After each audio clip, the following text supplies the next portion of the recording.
this is the summertime and we're thinking about projects because Mhm. one thing about falling for learning, we're going to talk about how to help your kids fall in love with learning, how to make sure they stay on track, but we also walk that talk. We're also about doing projects to help enhance our lives, help us to learn.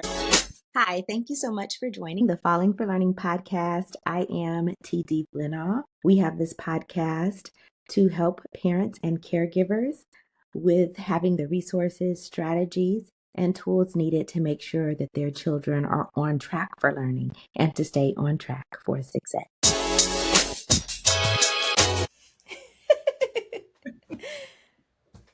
Thank My you. dog is scratching up my pants. I'm sorry. I'm a little distracted. I have like a hole in my. We're going to keep it all in the podcast. Everybody That's should know. fine. She has a dog that is scratching her up. Scratching me. And this is what this Here.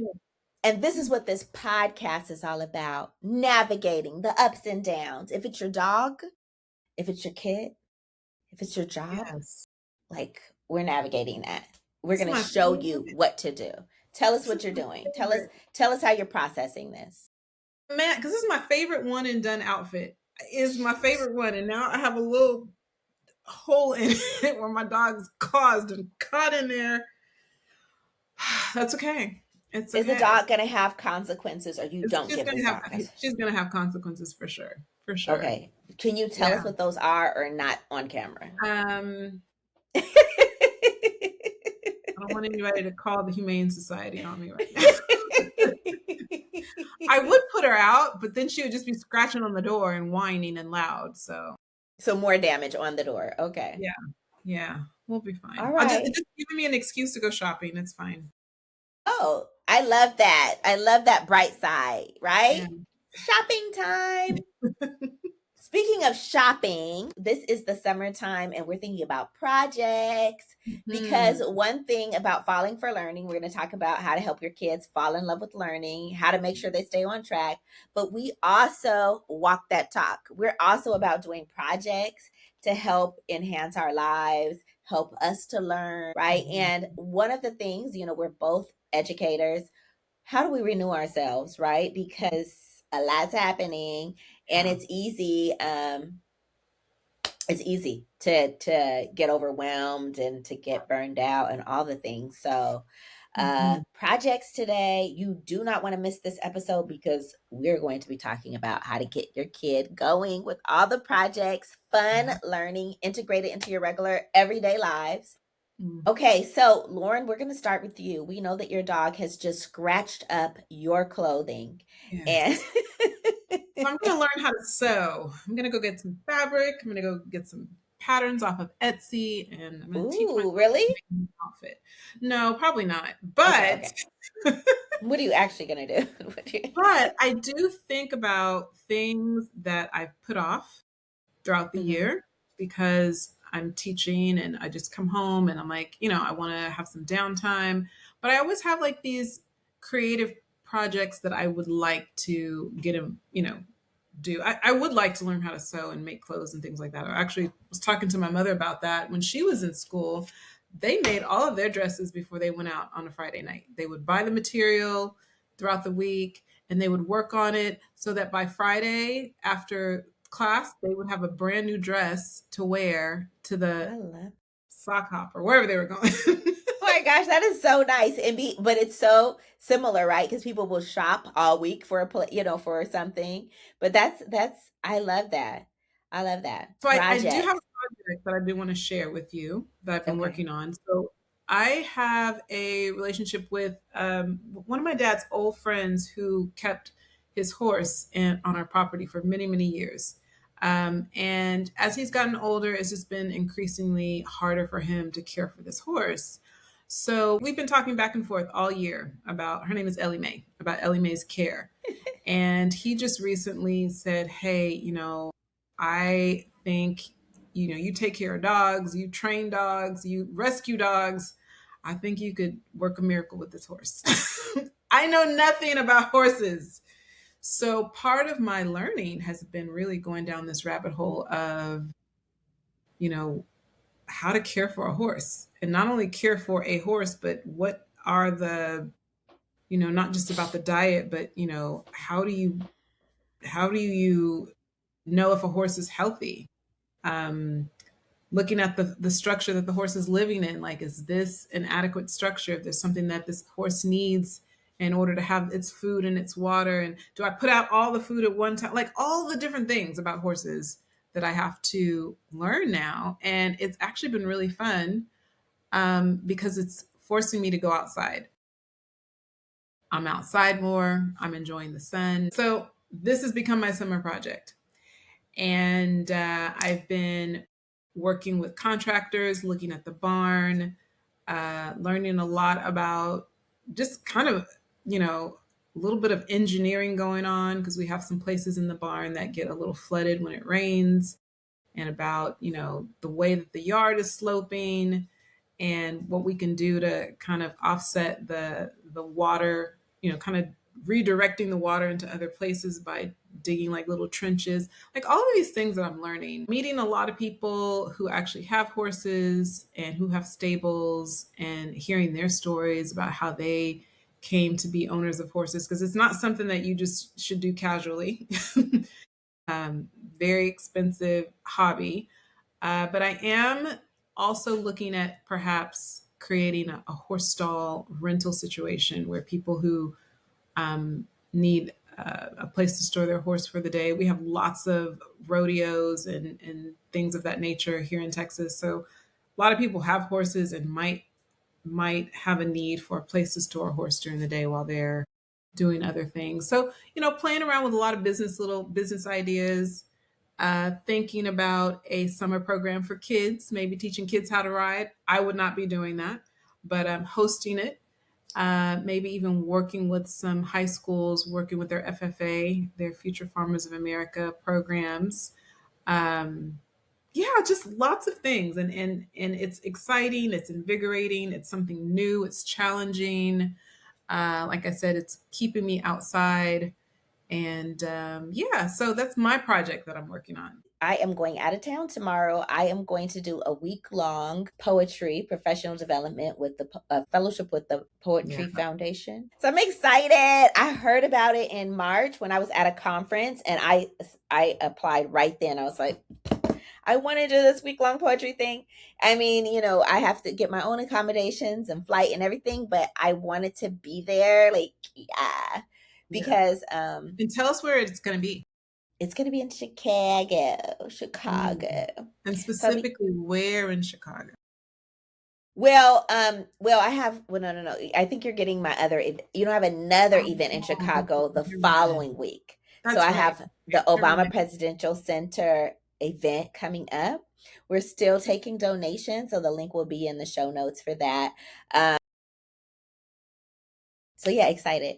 So there's so many projects that we have going on, but I am going to be a learner in the Poetry Foundation fellowship for the next week. I think by the time this airs, maybe I already have finished that week, but I will definitely come back and give you guys some updates and Cannot wait. some I'm learnings. here. Yes, I'm going to put the link in the show notes if you could apply. I had to keep it on hush so no one else could apply with me this year. No, just playing. Gatekeeping. So yeah, I mean, the one thing about projects is what I really stress for teachers and parents, right? It's hard for us to think, but be selfish sometimes, right? Yeah. Like, what do you want to do? I Yeah. know a lot of times professional development becomes a dirty word because a lot of things are called professional development.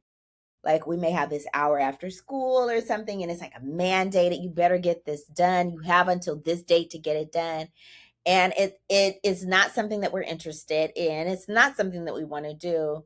And a lot of times we have all these other things. I have grades due, I have this due, I have a parent I have to call back, I have all these things I have to do, but I have to do this thing. And so professional development becomes a really dirty word. And I always say, do some self-selected professional development, do some professional development that is just selfish. This is what I'm interested in doing. This is something I have a curiosity about. No one's making me do it. And I know that some people are like, well, now that I'm out of school, I'm just going to do, just travel and just do things. And that's fine. I'm all for that. Like, just do things, maybe not connected with your schooling, your work, at all. But as you're thinking about your development and you self-reflect, and if you feel like you need some more things, do something that is very selfish, that's going to be just fun, that's going to be some playful for you. And I'm going to be developing myself as a poet, and I'm going to be also picking up lessons that I could teach my students. And my journey as a writer has definitely enhanced my writing teaching, my writing instruction, right? So just, be selfish. Be And also, selfish. along with that, like, I'm doing a project that really has nothing to do with the classroom. Yeah. And it wasn't even a project that I had planned, but I have developed this like interest, and like I really want to know like how am I going to build this structure, and about horses and animals and what they eat, and like I'm just really going down a rabbit hole. But I think just the fact that it's bringing me so much joy, and it's Yeah. been so much fun, and I spend quality time outside, like moving my body and in the fresh air and smelling the hay, things that I'm not used to doing. I'm like shoveling manure. I never shoveled manure before in my life, but I am enjoying it. And looking at all Okay. these videos about what you can do with manure and how it's great fertilizer, you can make a compost. I'm just like, oh my gosh, I'm sitting on a little gold mine of fertilizer right here. But I just think the fact that I'm gonna enjoy the summer and have learned something, my brain is going to grow. Like, I'll tell my kids, when you learn something new, your brain grows. My brain is going to be humongous when I go back to the classroom.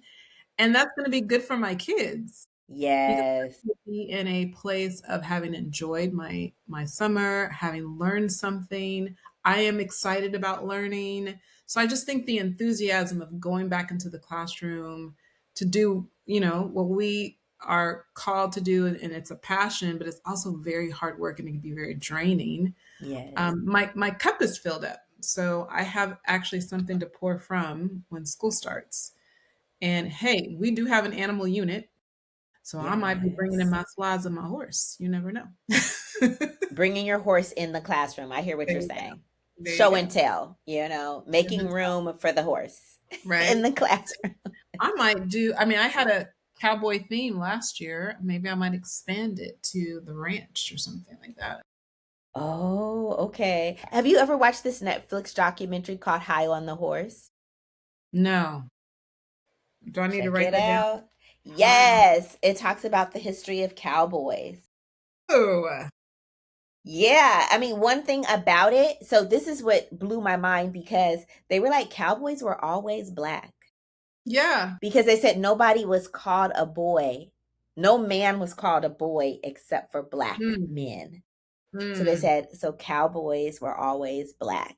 mm. But of course, Hollywood turned them into white people.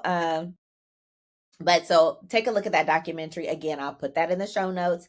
High on the Horse, Netflix. Yes. Yeah. Okay. Um, I love yeah. it. Yeah. It's a nice. It's so like so eye opening. Like so much stuff that we didn't know about.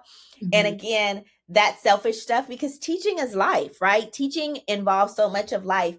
Where even though it might be selfish, I often find the things that I need, that I went out and searched for or had an adventure with, is something that I could have something remains that I could like take back to the classroom, offer to Right. my students. Yeah. And if nothing else, it gave me a break. And so that I am able to be more objective, and I'm able to be more objective. I'm able to be more patient, right? Sometimes we find ourselves snapping at our kids, like not being as patient, getting more stressed out. And it's Yeah. because we need a break. We're And it's tired. not because our kids are being worse than they were before. Right. It's just that you do not have a break. The kid is doing the things that they always Do. do, This is right? what So they do. This is what parents, first graders do. They yes, yell and get out of their seat and they talk and they spill stuff. yes, This is what first graders do. Yes. yes, Oh my. can clear our heads, our minds. We could get a new valve of patience, right? You're When gonna people are come like, I'm back up to and here, just clear that out with a break and be ready for patience. again, have a new reservoir of patience for our kids. The Rewrite Method and the Rewrite Method Workbook are your go-to resource for helping kids to learn to fall in love with writing. It has the tips, tools, resources, strategies, and skill-building activities to help kids fall out of writing hate and into loving to write. Get your book set today.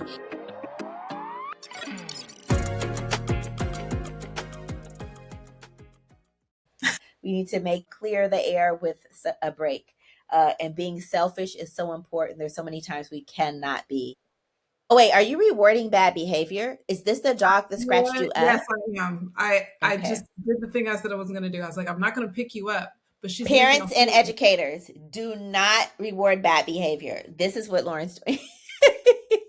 But she's so cute. It wasn't bad behavior. She just wanted her mommy. She was just like, Okay, Mommy, please not pick bad me up. behavior. Okay. It was just needy behavior. Needy behavior. No problem. I mean, I'm not here to judge. I'm here to listen, but I'm not going to judge. I'm She here to was listen. feeling neglected. My child was neglected. All right. So, you're doing the horses. Oh, you know what Yeah. other thing I'm working on? Okay, let me tell you guys.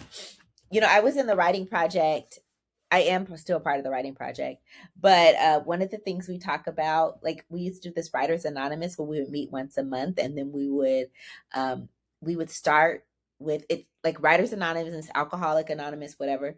We'd be like, "My name is Taisha, and I'm a writer," and then we would share our work. We never apologized for our work. We just read it because, of course, writing, sometimes it's going to be crap. It's going to be a rough draft. It's just going to be stream of consciousness, like what's taking up my mind right now. Mm-hmm. With that, when we're thinking about writing, that writing is art, right? Writing is an expression of ourselves. And so as a artist, right? As a writer, as an artist, I have been using this, the artist way. This is by Julia Cameron, and it really is about renewing yourself as an artist. Mm. And it's a method for, untapping, unlocking all of these creative things that we have going on. As parents and educators, I do really want to say that it is very important. And I have a salary point class that I'm going to be offering coming up that's based on unlocking your creativity and using that as a new reservoir for healing yourself. Right? We have a lot of things that we have to get through. I recently had some deaths in my family. I don't even want to talk about them. But um, it's a way of us embracing the things that we need, renewing ourselves, leaning into ourselves as artists and creative people, so that we can fulfill our teaching career, fulfill whatever it is that we are supposed to be doing in this world, which, as I have people that I love and care about and family members pass away, it reminds me we don't have forever, right? And doing what a lot of times we have these creative works, like my book, the book I had, my novel that I released earlier this year, Little Mobile Home on the Tundra. It was like a soul project, like a creative project that I had kept putting off for years, and finally decided to get it finished after, one of my family members passed away suddenly from an aneurysm. And I just am now just more embracing this idea of myself being a creative person and putting my creative projects first, not putting them aside. And in centering those creative projects, I am also renewing myself. I am also healing myself and making myself more of a full, complete, developed person so that I can pour into other people. Because we always, as parents, as educators, are always pouring into others. And so we need to be really sensitive about that for ourselves. and nurture that creative side of ourselves so that we can do the things that we want to do and pour into others and the people we love. Absolutely. Absolutely. And like you said earlier, how important that is for us to do that work so that when we're engaging with our students and parents, this goes for, families as well, we can model for our kids that having projects and having interest and having things that inspire us and being creative is a part of the human experience. Yes. you Oh my know, goodness. that Yes. is what makes us different from any other species on the planet, is that there's a part of us that is, we're built for creation. So all of the things that I'm doing this summer, that some of it has to do with, very little this summer has to do with actual my classroom endeavors. It's mostly, hey, I just needed to do something that felt good to me. And I am gaining so many other kind of interests that I didn't even know that I had. I had a little interest in gardening, but it's even, more so now that I'm looking at all of these different ways that I can utilize this horse manure. But I'm thinking about my goddaughter, and she's off for the summer, and she's big into dance, and she loves to dance. Yes. And I'm just thinking about, like, wow, that's a very physical thing. I wonder if she would get into horseback riding. I wonder if that's Mm, something that I could engage her in, and be like, ooh, Seiji, let's try something different this summer. Because I'm learning about, that's what I'm learning about. So I want to share that with her and see what interest that might spark in her.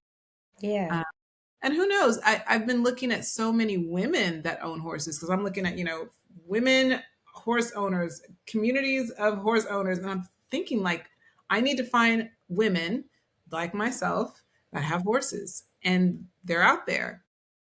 And I don't know if I have too many little kids in my class, any girls especially, who ever thought of themselves as growing up and, you know, having a ranch or being a cowgirl, or, having large animals, to take care of.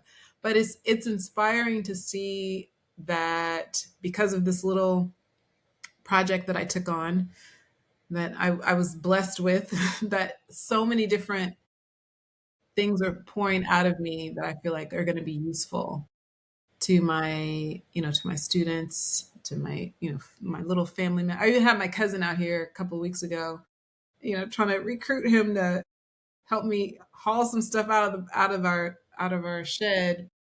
And yeah, he didn't like it, but he didn't come back. So that's not his thing. But just even to have my family, come over, and they're like, Lauren, what are you doing with the horse back there? And I'm like, well, let me show you. So it's just been fun, and it is creating this space in my brain for, like, oh, what else is possible? I never thought I would be doing this, but what else is possible? And that's what I Yeah. want my kids. That's what I want for my students. I want them to Yes. be kids that think big. Like, what else Yes. could I be doing?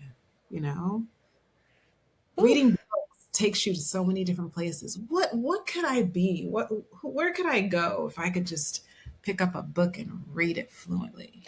Things like that inspire me, because that's what I got to do. I'm reading all kind of things that I never thought I'd be reading about right now, just to get my mind prepared, and also getting on a really good. I'm on summer break, so I can get up when I want to and go out there and do horse duties or whatever. But when school starts, man, that's going to be a whole nother story.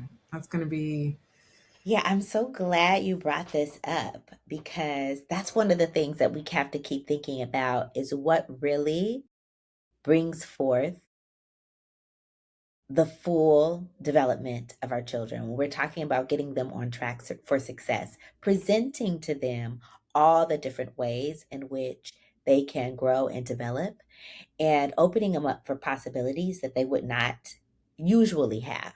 Anyways, guys, the benefits of horses and how it might relate to your child out there. So I think I have been, on my algorithm, lots of things are coming up with horses in terms of them being therapeutic for students or kids who have autism, or just as a way to help kids with rehab, whether it's through trauma. Like there are a lot of therapy horses where horseback riding is a form of therapy. And I never knew that. So it's even given me that perspective of like, wow, this horse could be more than just, something that eats all day and that I have to clean up after. That there might be some other educational practical uses for having a horse. I've never had a horse before, but it's opening up my imagination, and my algorithm is feeding me all of these ideas and all these things. The good part, this is the good thing about what the internet is gift us with, is just being able to connect to so many other people that are doing things that might be similar to where I am right now in this journey, or people who are ahead of me that I'm learning from. Yeah. And yeah, I'm excited more than anything. I just like, oh, I'm like, I can't wait to get back out there and see what my horses do. Yeah. I'm worried about what's going to happen when school starts, because when school starts, that's a whole different kind of tired. So I'm Yeah, hoping it's very true. by then I will have a little bit more support and help, and maybe I can make it a salary point class for teachers. They come out, they learn something about, yes, we That can would integrate be it. so amazing.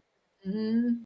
Oh my gosh. And you know what? I have coaches that help me with my podcast, my books, and everything. And they tell me that, like when we have these creative projects that we do not do, uh, someone out there it needs it. Someone out there, is something that they would really benefit from. And Mm, it's also kind of selfish for us not to do it, right? Because we are preventing someone else from having the breakthrough that they need or the support that they need, because we've decided not to do this thing that we were given. We were given the idea, we were given this gift, and we're not sharing it the way we should be. And really, it's a little bit of selfishness. So the selfish could come in different ways, right? Really lean into yourself as a creative. And again, it could be something that opens up a whole new world or career for your child, um, or you, yeah, right? yeah. And just think in terms of who might need it.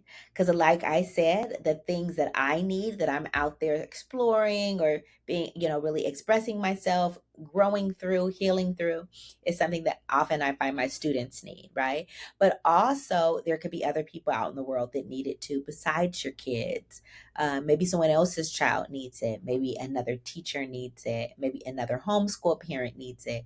So, again, it'll help you feel more fulfilled overall. Of course, you're going to be fulfilling it because you're not ignoring yourself. We really talked about being true to yourself, trusting your instincts, following those things in a creative journey, right? Obviously, if there's caution, we're not ignoring those inside dialogue about what might be unsafe, even though we may not figure out why it's feeling unsafe.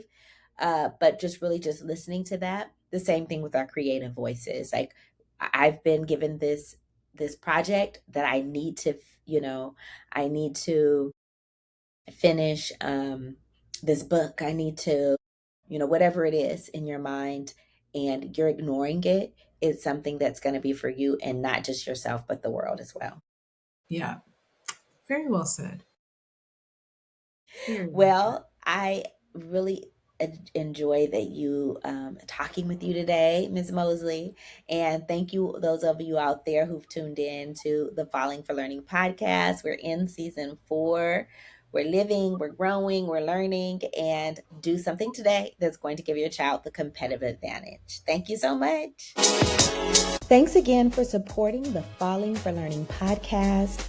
New episodes go live every Saturday at 5 p.m.